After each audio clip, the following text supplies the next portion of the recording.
증시가 완전히 무너져 버렸습니다. 제가 올해 초부터 계속적으로 유튜브에서 증시가 안 좋다, 좀 느낌이 너무 안 좋다 이런 글을 많이 올려드렸는데 이게 반대로 되기를 바랬는데 우려하던 상황이 이렇게 발생해 버렸습니다. 오늘 4%나 떨어졌는데 저는 오늘 시장에서 증시를 한 점심까지 지켜보다가 점심 이후에 그냥 HTS를 꺼버리고선 잠을 잤습니다. 잠을 자고선 이제 장 끝날 때쯤에 다시 일어나서 증시를 확인하니까 4%나 떨어져서 마감을 했습니다. 이런 시장에서는 하루 종목 찾아봐야 뭐 별 도움도 안 되니까, 그리고 증시의 반등을 노리기 위해서는 아래 꼬리가 달려서 빨간색 봉이 떠야 되는데 오늘 시작 지수가 0.19%, 근데 제가 자기 직전에는 한 마이너스 3%였습니다. 그렇다면은 아래 꼬리가 길게 달리면서 빨간 봉이 뜨려면 마이너스 3%에서 거의 보합까지 반등을 해야 된다는 건데 그게 좀 불가능해 보여가지고 잠을 잤더니 3%에서 4%까지 1%가 더 빠져서 마감을 했습니다. 지금 증시는 618.78포인트, 617포인트. 이 정도면은 거의 저점을 깬 거와 마찬가지입니다. 작년 10월 폭락장을 완전히 깬 것과 마찬가지이고, 지금 시간의 거래에서 장이 끝나고선 레버리지가 시간의 거래에서 오르고 있다고는 하지만 이미 저점을 깬 거와 마찬가지입니다. 이게 과연 쌍바닥일지, 아니면은 이 저점을 깨놓고선 이 저점을 유지 못한다면은 증시가 최악의 상황으로 가겠죠. 그리고 증시를 최악으로 몰고 갈 엄청난 악재가 있습니다. 그 악재는 당연히 뭐 이번 주에 7월에 여러 가지 이슈가 있지만 다른 이슈는 눈에 들어오지도 않습니다. 연준의 연방공개시장위원회와 중국 구매관리지수 뭐 이런 여러 가지 이슈와 중국과 미국의 무역협상 이런 것들도 있긴 하지만 이런 것들은 눈에 들어오지가 않습니다. 우리나라에 직격탄을 줄 수 있는 일본의 수출 규제가 우리나라 증시를 이렇게 앓게 하고 있습니다. 특히나 이번에 화이트리스트에서 우리나라가 제외가 돼버린다면 우리나라 거의 모든 업종이 엄청난 타격을 받을 거라고 예상을 하고 있습니다. 반도체나 첨단 소재나 뭐 전자, 게다가 통신까지, 그리고 자동차, 생산이 불가능한 품목도 쏟아질 거라고 예상을 하고 있으며 현재 우리나라한테는 거의 직격탄입니다. 이런 악재가 없습니다. 여태까지 증시가 떨어지는 것은 중국과 미국의 무역전쟁 같은 그냥 글로벌적 악재들이 많았는데 이번 악재는 우리나라한테 이렇게 직격탄으로 증시에 영향을 주고 있습니다. 일본 수출 규제가 아니다 하더라도 지금 증시가 안 그래도 위태로웠습니다. 수출 악재가 터지기 전에도 증시는 황금선을 깨고선 무너지고 있었습니다. 그런데 거기에 불을 지핀 셈이죠. 그래가지고 이렇게 증시가 완전히 떨어졌고 여기서는 이제 바닥을 깨버렸기 때문에 그냥 깬 거나 마찬가지입니다. 그래서 617포인트 그리고 오늘 618포인트 이 지점을 이제 기준으로 하셔야 됩니다. 이 지점을 기준으로 다시 장중에 이거를 깨버린다면, 깨버리고선 이걸 지지 못한다면 끝장입니다. 그냥 일반 종목들 있죠. 일반 종목들을 보면 갑자기 상승했다가 뭐 호재가 있을 때 잠깐 호재가 있을 때 갑자기 상승했다가 상승하기 전 제자리로 돌아가는 종목들을 많이 볼 수 있습니다. 지금 코스닥 상황이 그렇고 코스닥도 어차피 그 하락할 수밖에 없는 게 바이오주들의 거품 때문에 급등을 한 건데 지금 바이오 종목들이 전부 다 거품이 꺼지고 있습니다. 그것뿐만 아니라 지금 악재들이 많이 겹쳐가지고 제자리로 돌아가 버린다면 보시면 현재 원래 제자리는 이 정도 구간이었습니다. 한 500에서 550포인트, 500에서 600포인트, 한 550까지 잡고선 여기가 제자리였는데 증시가 이렇게 급등을 했죠. 거의 2배 가까이 급등을 하고선 현재 제자리로 돌아가고 있는 상태입니다. 뭐 지지 이런 거 없습니다. 지지 같은 건 없고 지금 제자리로 돌아가고 있으며, 뭐 제자리로 돌아간다면 제자리 이상은 빠지기 힘들겠지만 현재 제자리로 돌아가고 있는 셈이며 550까지 빠질 가능성이 충분하다는 겁니다. 그렇기 때문에 지금은 돈을 지키는 게 가장 중요하겠죠. 지금은 뭐 싸게 사고 싶다, 뭐 그냥 모험을 할 수 있습니다. 주식을 싸게 살 수 있는 기회다, 이렇게 모험을 할 수 있습니다. 지금은 신저가 종목들이 쏟아지고 있습니다. 신저가 종목들이 증거금 100%를 제외한다 하더라도 매일매일 수백 개가 쏟아지고 있습니다. 보시면 스크롤바 아무리 내려도 끝이 없을 정도로 계속 내리고 있는데 지금 끝이 없습니다. 이 정도면은 뭐 잡다한 이런 종목들 제외하면은 ETF 같은 거 다 제외를 시키면 일반적인 종목이라도 이게 몇 개인지 세보지는 못하겠는데 이거는 진짜 심각한 겁니다. 제가 주식시장을 경험하면서 이런 시장은 없었습니다. 여태껏 제가 경험했던 시장 중에 최악이고, 뭐 작년 10월도 버틸만 했지만 이번에는 더 최악인 게, 이때 버텼다가 다시 그냥 제자리로 올라가서 황금선을 유지해준다면 다시 고점을 뚫고선 1000포인트까지 노려볼 수 있는 상황이었지만 하락한 자리에서 반등을 못하고선 정확히 황금선까지 올라갔다가 무너졌죠. 유지를 못해주고 바로 무너졌습니다. 그러니까 증시가 이때부터 그냥 하락 분위기로 완전히 변했다고 보시면 됩니다. 여기서 반등에 실패했다는 것은 당연히 하락 신호일 것이고, 그래서 제가 올해 초부터 하락에 대한 노래를 부른 것이고, 제가 하락을 계속적으로 말을 했지만 실제로 이 하락에 대한 의견이 틀리기를 바랬습니다. 당연히 증시가 올라야지 저도 돈을 버는 것이니까 이런 증시를 원하지는 않았습니다. 그런데 지금 현실은 어쩔 수가 없고, 안 그래도 증시가 안 좋았는데 일본 수출 규제 악재까지 터져버린 바람에 지금 상태에서는 그냥 돈을 지키는 게 가장 최우선이라고 할 수 있겠습니다. 이런 시장에서 어떻게 대응을 하냐? 뭐 싸게 사고 싶은 분들 아마 많으실 겁니다. 그래서 오늘 같은 시장에서 뭐 수급을 보면 뭐 거의 제자리죠. 수급부터 보면 역시나 하락장일 때 금융투자 쪽에서 꾸준히 들어옵니다. 하락장일 때 보통 금융투자 쪽에서 작정하고 들어오는 게 맞고, 투신 쪽에서 투신의 힘이 정말 강합니다. 작년 폭락장 10월에서 여기 보시면 투신 쪽에서 다 밀어버렸죠. 10월에 보시면 투신 쪽에서 묵직한 매도 하루에 500억, 400억 이렇게 묵직한 매도들이 나왔습니다. 10월 29일까지. 그리고선 이때부터 제대로 증시가 바닥을 찍고선 반등을 하는데 이때부터 투신의 매수세가 돌아왔습니다. 지금 개인 투자자들은 이거를 기다려야 됩니다.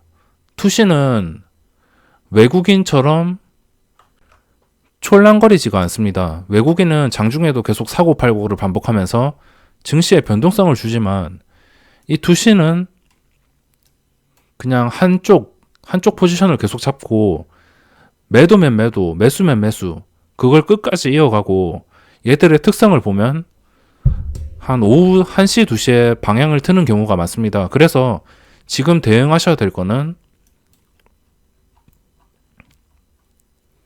이때처럼 투신의 매도가 다시 들어올 때, 하락이 끝나고선 뭐 얘들이 영원히 팔지는 않을 거잖아요.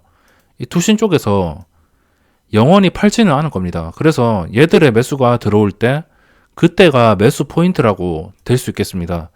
그리고 그 매수 포인트를 이어가지고 증시가 급하게 반등을 해서 안정화를 해야 되는데 안정화에 실패하고선 그냥 하루 이틀 반등하고선 또다시 저점으로 무너진다면, 제가 기준을 617포인트로 잡았습니다. 이 기준을 잡고선 이 기준에서 반등을 해서 그 반등을 유지 못해주고 다시 여기까지 내려올 것 같다. 그러면은 답도 없습니다. 그렇기 때문에 지금 매수 포인트는 투신 쪽에서 다시 매수로 돌아설 때, 외국인은 이제 의미가 없습니다. 외국인이 코스닥에서 지금 일정한 방향을 잡은 게 아닙니다. 매도가 훨씬 많긴 하지만 지금 상태에서는 투신이 들어온다면 자연스럽게 지수가 반등할 수 있을 것이고, 지금 상태에서 어떤 종목을 잡느냐, 매번 말씀드리지만 아래 꼬리가 달리거나 아니면 작은 빨간색 양봉이라도 뜨면, 빨간색 봉이라도 뜨면 종가에 베팅해 볼 만합니다.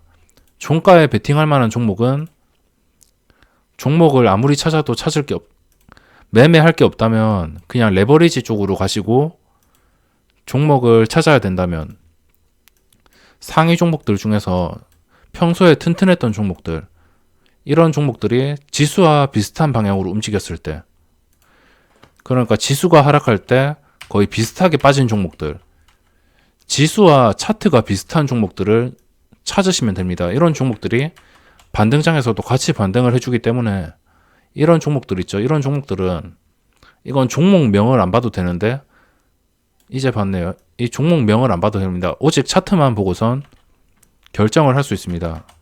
지수와 거의 비슷하게 빠진 이런 종목들, 이런 종목들을 바닥 매수로 잡거나, 이런 것들이 증시가 반등할 때 지수와 거의 똑같이 반등을 해줍니다. 아니면은 진짜 종목을 고르기가 힘들다. 그렇다면은 아래 꼬리가 달렸을 때 레버리지로 접근을 하고, 지금 레버리지가 인버스보다 훨씬 싸졌죠.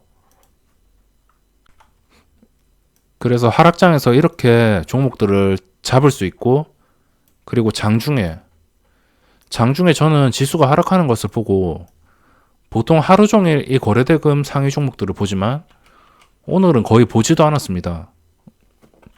어차피 하락하는데 잡아봤자 뭐 하겠냐, 이렇게 생각이 들어서 아예 오늘 어떤 종목이 오르는지도 보지도 않았고 매매도 안 했습니다. 오전장에 잠시 깔짝거렸다가, 장 시작할 때 깔짝거렸다가 운 좋게 플러스이긴 하지만 거의 매매를 안 한 것과 마찬가지이고, 그리고 최근에 제가 더 무서운 점에 대해서 이야기를 해드렸는데, 무서운 점은 빠질 때 이렇게 야금야금 빠지는 겁니다. 1%대. 결국에 이런 작은 음봉들이 모이면은 이런 장대 음봉이 됩니다. 상승도 똑같습니다. 상승도 작은 상승들이 모이면 장대 양봉이 나올 확률이 높고, 하락도 이런 작은 봉이 계속 나오면은 이렇게 커다란 것들이 한 번씩 나오는 경우가 많습니다. 그래서 지금 증시에서 또 무서운 것은 야금야금 하락하였고 이제부터 본격적인 변동성을 주었기 때문에, 이 뒤부터는 진짜 어떻게 될지 모르기 때문에 웬만하면 진짜 돈을 시키셔야 되고, 증시가 반등하기 위해서는 지금은 일단은 기다려야 될 것 같습니다.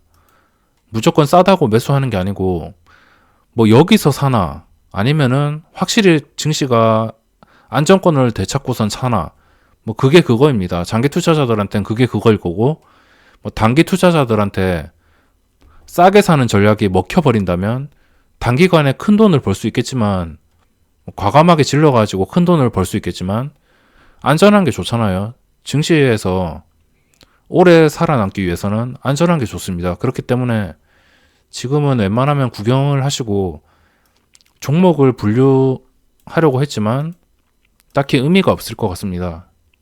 아까 매매 방법을 말씀드렸고, 오늘 종목들을 보면 저번 주에 관심 있게 보던 종목이 그래도 빨간색 봉으로 두 개가 마감을 했습니다.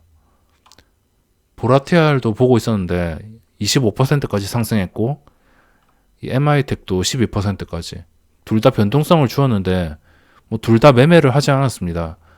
지수에 대한 심리적 압박감 때문에 보던 종목도 매매를 못하게 되어버렸습니다. 그리고 시간의 거래. 그럼 종목들 간단하게 살펴보고선 마감을 하겠습니다. 시간의 거래. 시간의 거래에서 이 후성과 동진 세미캠은 결국에는 공매도와 기관들의 승리로 끝난 것 같습니다.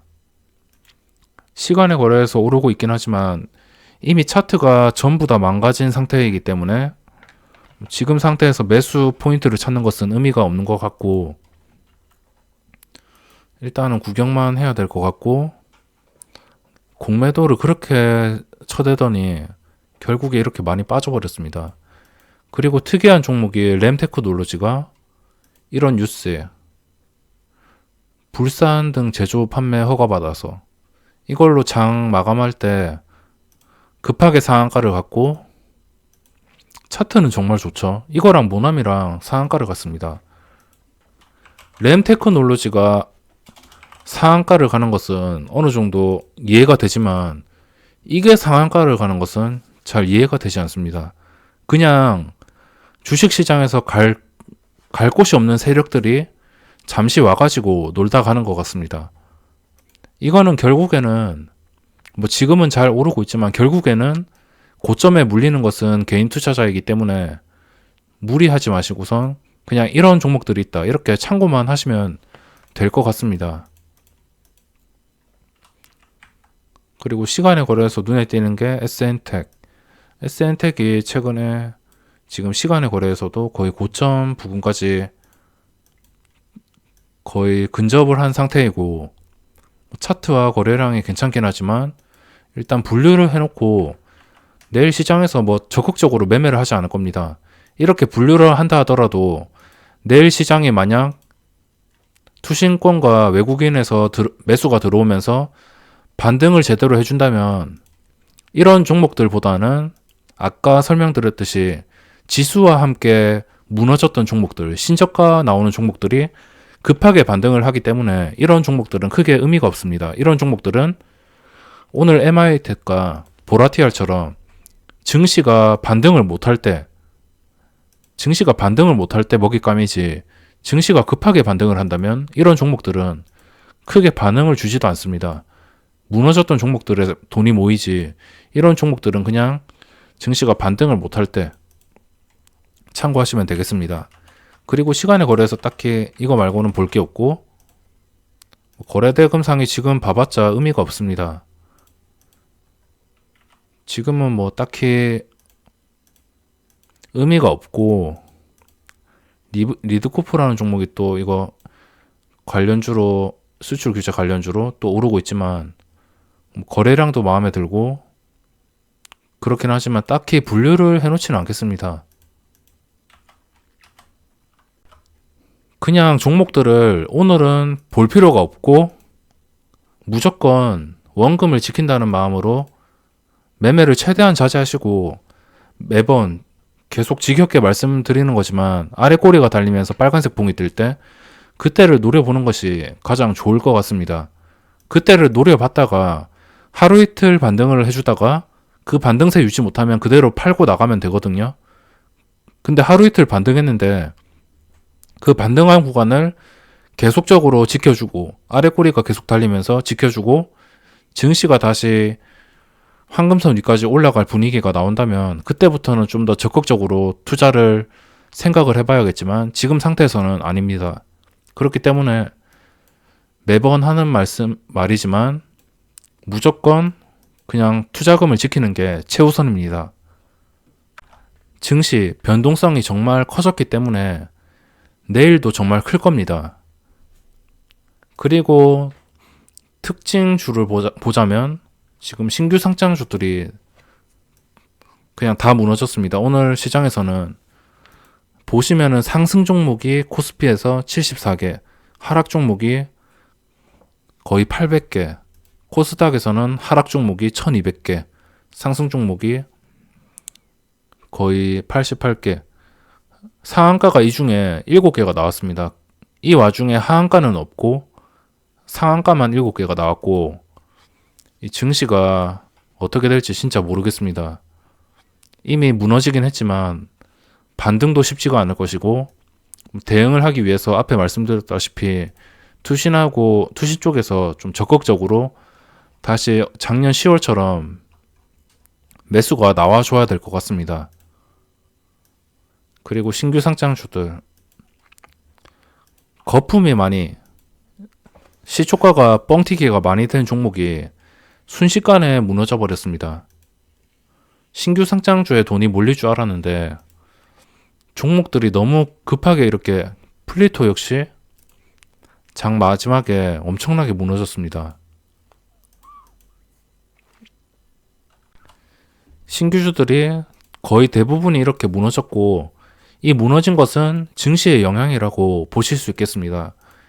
신규주의 테마로 움직인 게 아니고 그냥 자연스럽게 증시에 묻혀가지고 하락을 한 것 같고, 이번 주에도 여러 가지 종목이 상장하는데 내일 상장하는 종목부터 보고 세경 하이테크부터 본 다음에 그 다음에 8월 1일 날 상장하는 종목들이 어떤지 분석을 해드리도록 하겠습니다. 그럼 영상은 여기서 마감하도록 하겠습니다.